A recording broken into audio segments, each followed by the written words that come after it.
Здравейте на всички, с тези вас, които ме познават, казвам се Диан и ще правим днес криптоанализи. Днес съм ви подготвил Ethereum.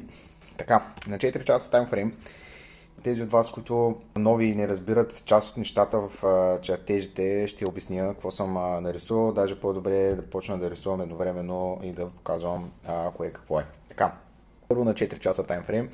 Имаме тук един дабл топ, който сме си го отбелязали. Така, дабл топа, примерно тук виждате как цената удря веднъж, втори път и реджеква от този левел. Обикновено това са... Само секунда, това не е това. Така се го правим дабл топа.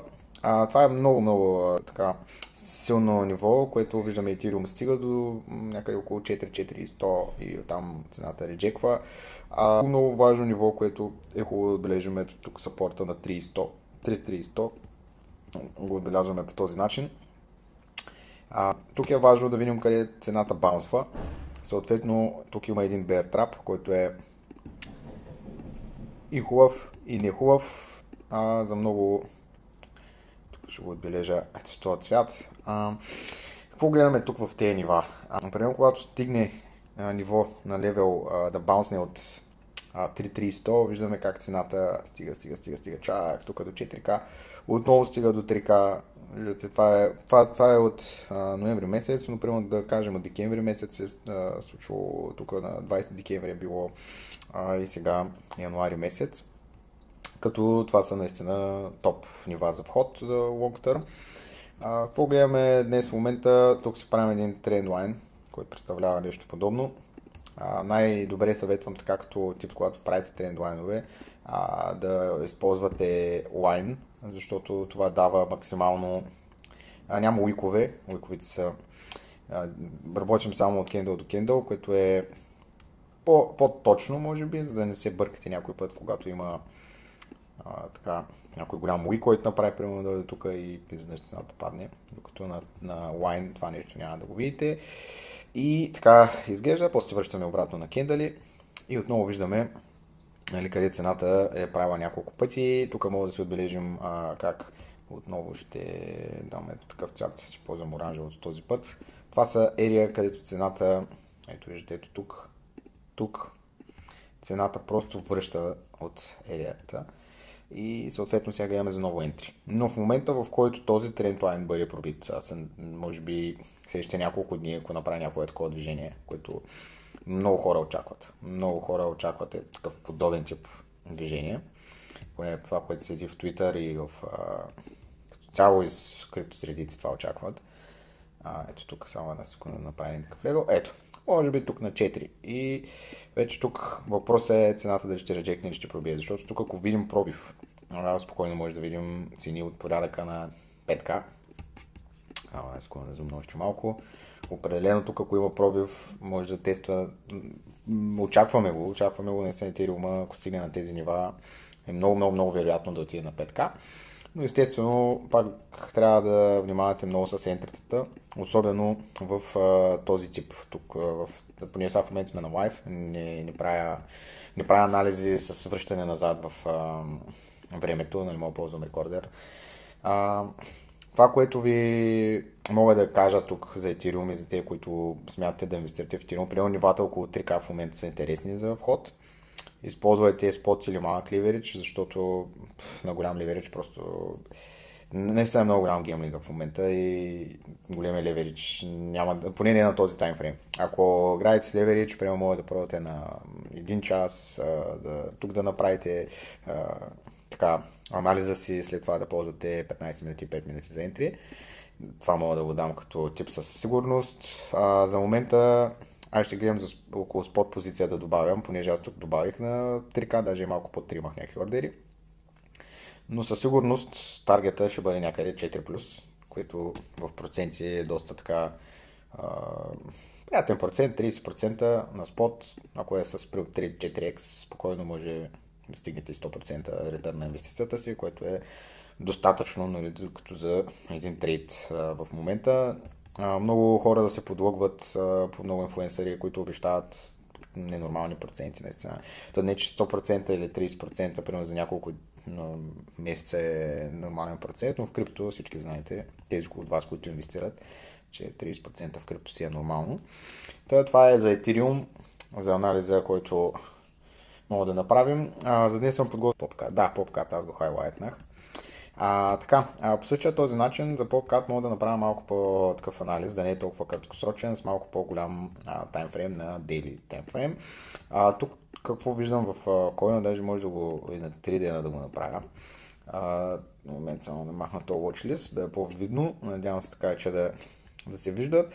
Веднага, като видя един чарт, си обичам да правя със сигурност тренд линии. В момент само пак да върна на лайн.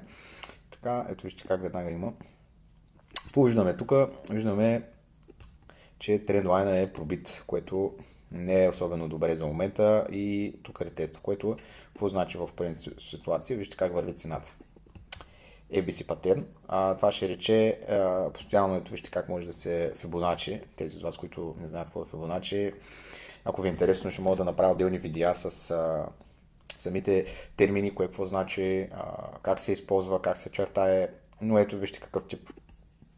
Това е тул, който се използва, ABC патерн, когато цената в случая започва тук, от тук стига до AB, C е тук горе. Вече виждате на Fibonacci левелите, в които цената почва да реджеква отново. Същото може да се ползва и за ето тези нива, абсолютно, но и също е цената тръгва да пада, дига се и тук отново прави същия патерн. Сега, проблема тук е, че когато това нещо стигне до тук и дори не удари на някои от тези левели, това е доста bearish. PopCat, добър коин, фундаментално имаше доста добри новини за него и все още мисля, че има някакъв потенциал това да е bear trap. Така че ето тук този левел, ако има силен баунс и цената се върне над тренд лайна, в момент да пусна само, имам тук няколко индикатора, които и чумоко индикатор, ето вижте тук, това е проблемно, наистина на 3 дена е много проблем, в момент да видя на weekly, нямата ако е нов, на daily е лошо, на 3 дена, какво да кажа, този коин може да стигне и до entry на 11 цента, като цяло, ето го само да видят, всъщност 11, не, но 30, примерно тук е тази зона. В момент само да направя сапорта, като виждам, че цената доста пъти така е рефлектирала. Само това го махнем. Ето нещо е такова. Виждам, че може да се търсят ентерта тук на този левел, понеже цената, вижте как между 20 и 30 цента, особено за спот позициите, е перфектно ентри. Понеже цената играе по този начин. Всички знаете как валира цената на само да стрелкички. Ето така. Така. Пада, дига. В този начин. Съответно, ето тук виждате е линията, където може да очакваме нов даун тук и тук да удари топ ентрата. Ентратата могат да започват от порядъка на 0.40 до 0.20. Нали, за спот е съвсем нормално да има по-големи диапазони и да може да се възползвате от максимално хубаво ентри. Идеята тук на този коин е буквално да може да влезете в най-добра позиция спрямо, да поставите капитала, който да работи за вас. Защото тук ентри в момента е рисковано. 60 цента е в момента цената. Не мисля, че е окей. Ако се вземе на 40, примерно и баунсне тук до левел на $1, 1,15, си на 2-3x. И дори само до трендлайна да баунсне, където е някъде около 90 цента, отново е доста добре. Ще видим сега след 20, след 2 дни, понеделник, да мине уикенда, какво ще се случи с Тръмп, с правителството като цяло за новините, понеже очакваме доста така положителни неща да се случват в маркета, така че за такъв дъмп не е много сигурно дали ще се случи и дали ще може да се хване ентри, защото е 60%, но да кажем, примерно със сигурност на 40 цента може да се търси някакво ентри, което не е толкова далеч. Било е 49 преди 4 дни, така че може би пак е такъв тип ентри. Около 50 може да се почне да се прави. Вече много зависи колко агресивно и с какви суми, понеже аз като правя ентрita, слагам ентри тук. Ентри тук е така ги байентвам. Примерно ентри тук се правя долар cost average, дори 60 цента мога да сложа ентри. Ако ще излизам тук горе, пак е окей, защото пак ще има добър профит, който няма да е лош и тук вече се правя долни някакво снежино ентри 25. Вече ако падне да може да обере ордерите, надолу вече няма да пада, там си го холдваш за спот позиция. Така че това е за попкат. Кофти позиция, че падна и под Ичимокото, затвърди го като трейд. Тук на дневна графика виждаме, да, това е кофтито на този bearish тренд, който се намира, защото наистина беше доста високо, $2 близо. $2. Сега в тази страна вече е по-трудно да предскажем какво може да случи, но като цяло такъв тип вариант ми се струва логичен, да се почва да ентри около 60 цента, 50 цента и вече под 30 е подарък. Да кажем, тук още 2 ентрите може да сложиш, да си разделите капитала на 4 ентрите. Да кажем, ако инвестирате 10к, тук може да сложите 2к, тук 2к и тук вече по-големите позиции, но дори да го пропуснете тези, вие ще имате купени от тези позиции и ще запазите и кеш за по-нататък, но със сигурност не слагайте целият кеш тук. Има голяма възможност да бе трап и цената да баунсне и то рязко, особено в този маркет, но отново трябва да се внимава изключително много и общо взето това е за попкат, не виждам какво друго мога да кажа за него. Само секунда да видя дали има нещо интересно по маркета, някой интересен коин. Да, Jup днес направи много добър. Така, 27%, тук е част от watchlist на Live, мога да видите какво следвам. Solana направи уникален ретърн. Очаквам целият маркет, това всичко, което е минус, всъщност мога да видим и тук в друго портфолио. Наистина просто има коини, които смятам, че ще тръгнат много напред. Ще говорим за тях по-отдел. Ще пробвам да правя по-чести клипове, но наистина трейдвам много и нямам време да правя такъв тип контент в момента. Да го правя всеки дневен анализ, но имам за план да почна да пускам всеки дневни анализи на избрани криптовалути от вас. Съответно, биткоин и етериум ще бъдат така приоритетни в почти всеки клип. Като ще има и доста по-задълбочени анализи. И смятам да правя така доста видеа с коини, които харесвате, така че коментирайте по това видео, кои коини имате желание да бъдат анализирани.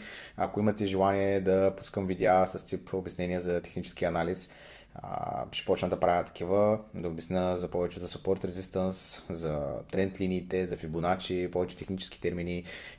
Мога да обясня за индикаторите, които използвам. Използвам в момента 5. Като едица за фьючерс, едица за спот. Търгуваме в двата варианта, и с фьючерс, и с leverage, и с спот. Целият контент е абсолютно безплатен. Имам Telegram група DigiFinance, ще стане някъде линкове в описанията или може да ми пишете, ще ви пратя детайлите, да може да видите. И така горе-долу, какво исках да ви покажа. Да, фьючерс акаунта ми е горе-долу търгувам в MEX. Това е от днес. Направих така скриншот да ви покажа горе-долу от началото на месеца. За 18 дни съм 215% профит. Да видите, че горе-долу тези неща, които ги говоря, има някакъв резултат от тях, не са просто е така. Аз трейдвам от горе-долу 3 години, така че това, което мога да кажа за момента, няма да обяснявам много за моят трейдинг живот. Горе-долу ще ви показвам моите анализи, ако са ви интересни, пишете в коментари какво смятате да ви анализирам следващия път и ще го анализирам. Довиждане!